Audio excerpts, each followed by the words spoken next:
Колку кардиолошки болести има во државава? Колку годишно македонци заболуваат и умираат од кардиолошки болести? Дали има процедури кои што лекуваат, кои што се интервентни, меѓутоа не се оперативни? Утрово во емисијата Слободен печат гостин еминентен кардиолог од Мариборската клиника, кој што се приклучува на нашиот тим кардиолози од Аџибадем Систина. Доктор Игор Балевски, добро утро. Добро утро. Специјално гостин во емисијата на Слободен печат. Најавив дел од темите на кои што ќе зборуваме. Меѓутоа, еве од прво лице еднина, зошто доктор Игор Балевски, која е целта што се врати во Македонија. Станува збор за високо обучен експерт за изведување на комплексни интервенции, како што се тави процедури, и интервенции кои што се однесуваат на аортна стеноза. Ајде најпрво за приклучувањето на тимот на Аџибадем Систина. Што добива Аџибадем Систина со Игор Балевски и потоа за аортната стеноза? Целта на моето доаѓање и активирање во Аџибадем Систина е заедно со колегите што работат на одделението за кардиологија да направиме еден добар, мокен, јак, стручен кардиолошки тим, да ги покриваме сите делови од кардиологијата, бидејќи модернава кардиологија е многу широка, многу не е порано, сега доста се расшири и да се покриваат сите процедури, да се направи еден добар тим, да се направи една добра карика со нашите колеги од кардиохирургија, со превенција, со рехабилитација, со сите делови да исполниме, да направиме еден добар, напреден Европски центар за срце, каде што ќе можат пациентите да дојдат и да ги решат сите проблеми со срце, од наједноставни до најкомплексни. Кога сме веќе кај пациентите, спомнав во најавата од она што го имаме како статистика, дека каде е Македонија по кардиолошки болести, колку од нив фатално завршуваат, колку може од тие кои што фатално завршуваат да имаат среќен крај, односно да се оперираат. И повторно ќе ја се навратам на аортната стеноза, вие сте експерт на во таа област, односно оперирате аномалии кои што се кај аортната стеноза. Само за аортна стеноза е болест кај постари луѓе. Околу, да речем, околу 8 до 10% на стари луѓе имаат таа болест. Отколку пациентот постане симптоматски, смртноста нагло станува висока, негде 30 до 60% на година, практично за 5 години скоро 100% умираат. Ако се направи процедурата, дали тоа е хируршка замена или ова што јас го правам без операција да се стави залисток, преживувањето е практично исто како здрав човек. Практично е многу корисно лекувањето кај аортна стеноза. Имат болести кај што лекувањето го продолжуваат животот, го продолжуваат и подобруваат и квалитетот, меѓутоа овој тип на болест драстично го подобрува преживувањето и квалитетот на живот. Иначе општо ако гледаме кардиоваскуларни се најчести причини на смрт. Од сиве болести преку 60% се кардиоваскуларни. Најчеста причина за нагла срцева смрт исто се кардиоваскуларните болести. Тоа е големо подрачје. Аортната стеноза е дел од тие структурни мани што ги викаме и воглавно кај стари луѓе и воглавно е врзана со. Може ли малку попластично да објасниме? Аортната стеноза е главна артерија која што го снабдува срцето со крв. Таа има еден залисток. Ќе ви објаснам. Так. Значи срцево е релативно едноставен орган, околу 306 грами, колку ракава е голема. 3 дела има. Тоа се залистоци, мускул и крвни садови што го хранат срцето. Од залистоци се 4, ама 2 најмногу болвет. На левово срце, на левова страна. Едниот воглавном пропушта, тоа е митрална регургитација, а другиот, аортниот е воглавном стеснен. И тоа е најчесто. И е кај стари луѓе. Так. Значи кај стари луѓе значи тоа е над 70 години. Имат и кај млади, меѓутоа е подруга патологијата. Болеста полека напредвид. Напредвид многу полека, меѓутоа се дели на благ, среден и тежок степен. Кога ќе стигне дека е тежок степен и да речам то стеноза кога е под 1 сантиметар квадратен, кога ќе се појават симптоми, залистокот мора да се поправи или да се мени хируршки, класично со усечење, или ова јас што сум способен да го направам. се имат плюс и едното и другото. Значи, воглавно во развиен свет, обично 60% е преку нога, да речем, преку артеријата се, 40% одет на операција. Помладите обично одет за операции, затоа што е малку подруга причина. Над 75 години, обично одет на ова процедура ТАВИ, да речем. Во Америка е 65 години, во европски е обично 75 години. Така да имат и операцијата свој плюс и минус, и нашата процедура плюс и минус. Затоа имат хард тим, од искусен кардиохирург, интервентен кардиолог и кардиолог, и се прави детална процена. Значи, тоа не е едноставна проценката. Значи, тука е клучот. Значи, од проценката на докторите практично зависи дали ќе имаме операција класична или ќе за таа ТАВИ процедура. Кога ја спомнавте веќе ТАВИ процедурата, може ли да ни кажете зашто конкретно станува збор? Таа е неоперативна. Таа е во 93-4% процедура што може да се изврши преку артеријата на нога. Во другите постои ја вршиме преку артерија на високо на раката, може и преку вратот, може и директно во аортата да се боцне. Значи, сум ги направил од сите позиции. Воглавно преку нога.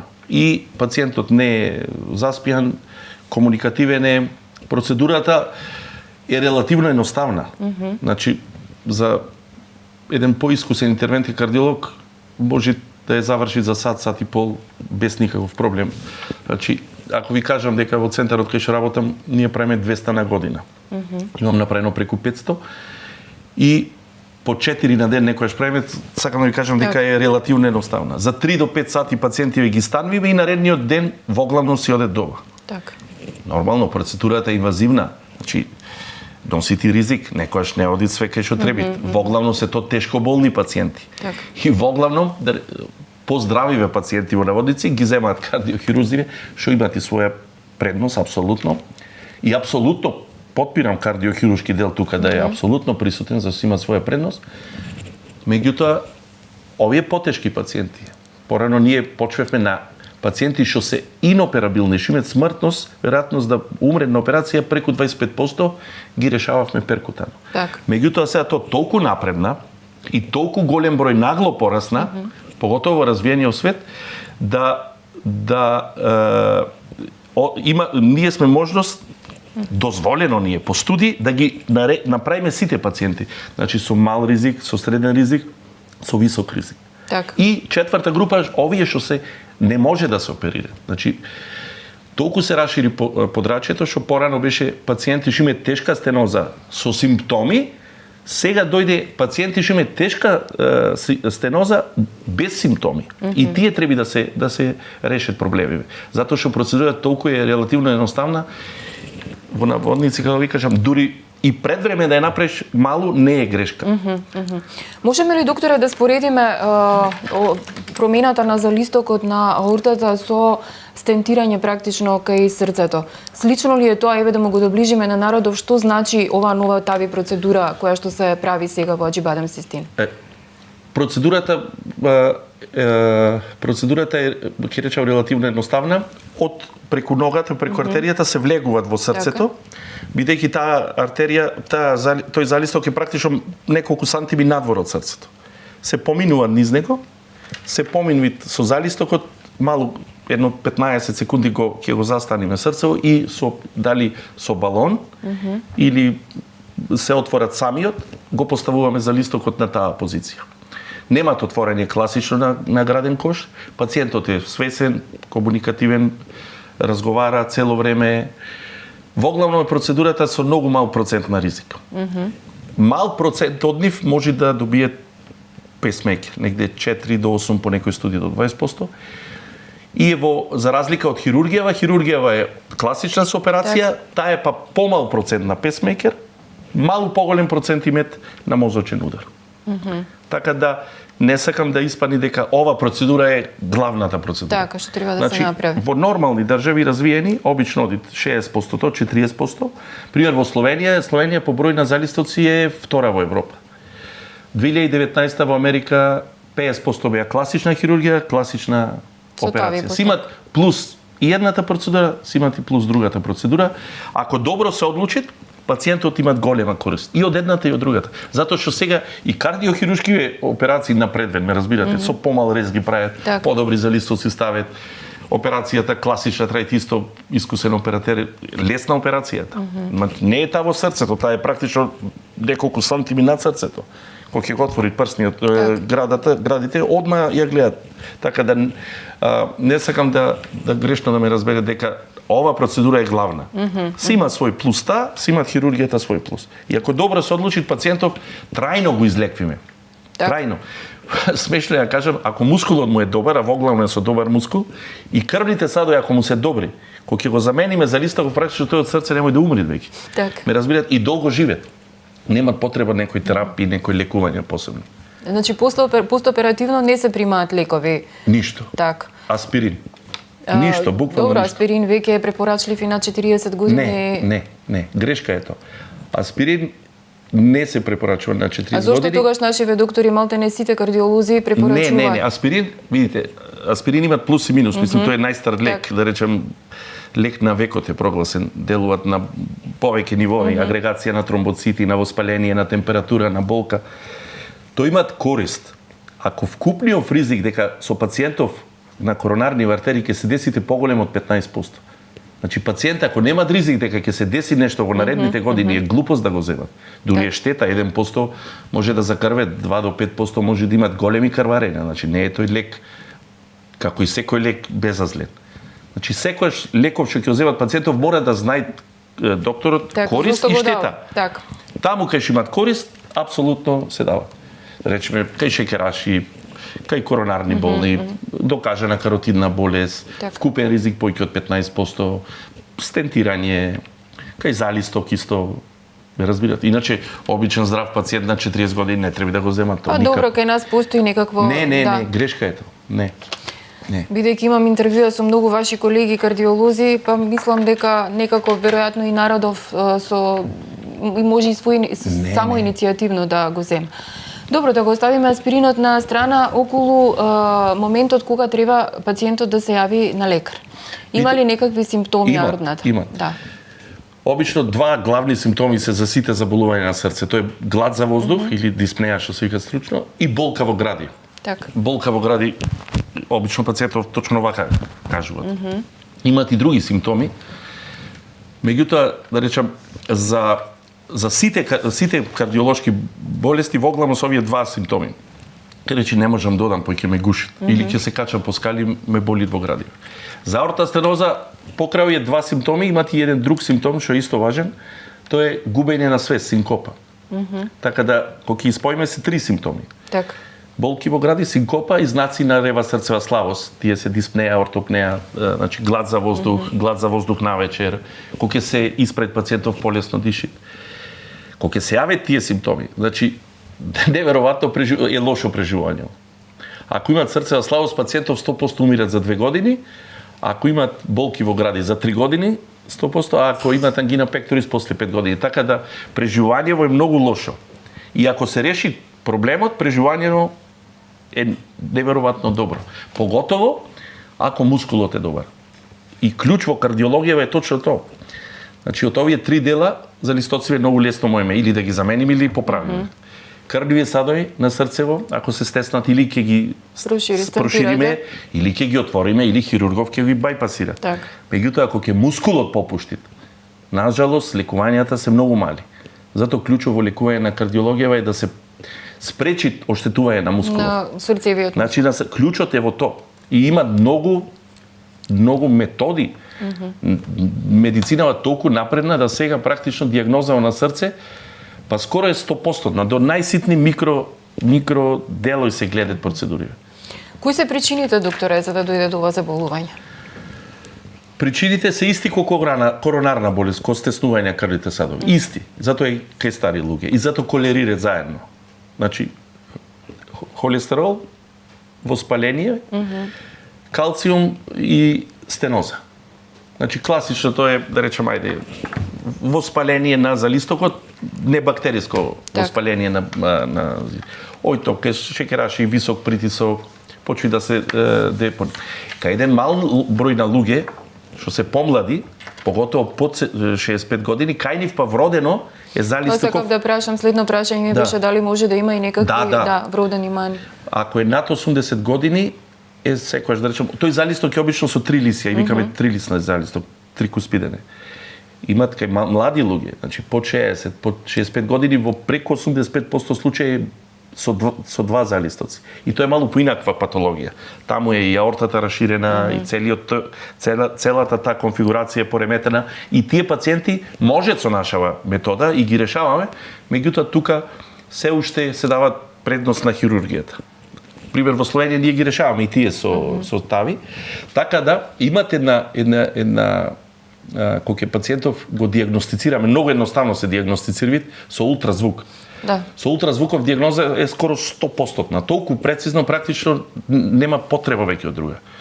Полушколован ултразвукист ќе одма ќе ја диагностицираат болест. Дека има проблем со аортна стеноза. Од кога ќе се диагностицираат болества, значи гледаме дали имаат симптоми или немат и се дели таа во 3 групи, дали е благ степен, среден степен или тежок степен. Може и средно тежок во 4 групи.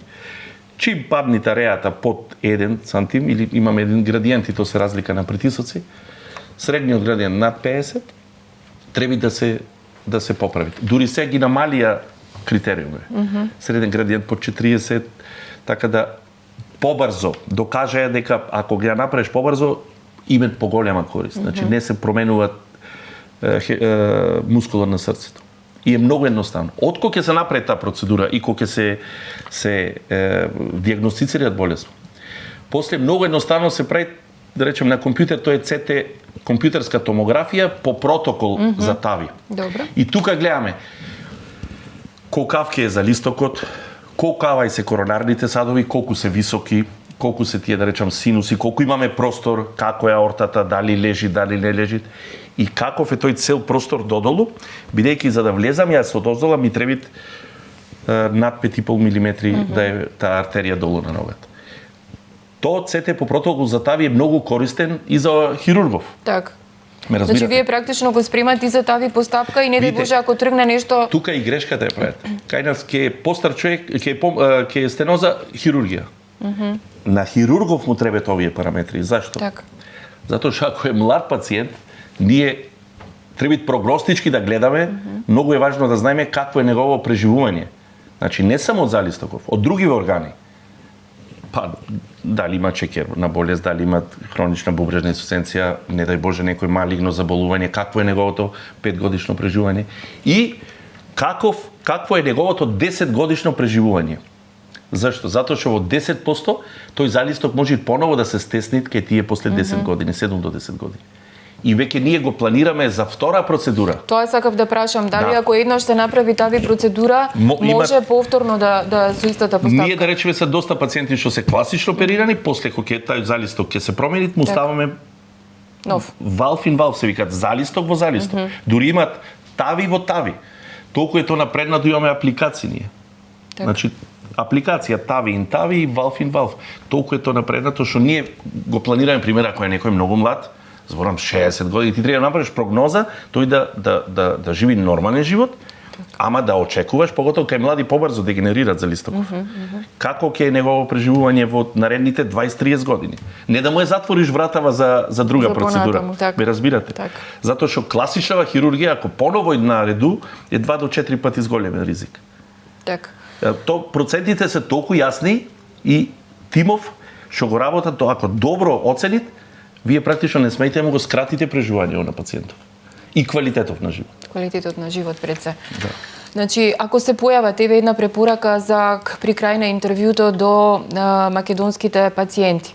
Ако се појави замор, гушење, треба да се појави да направи крвна слика најпрво и да се појави кај кардиолог или која е постапката за да се утврди дали имаат некакво кардиолошко заболување?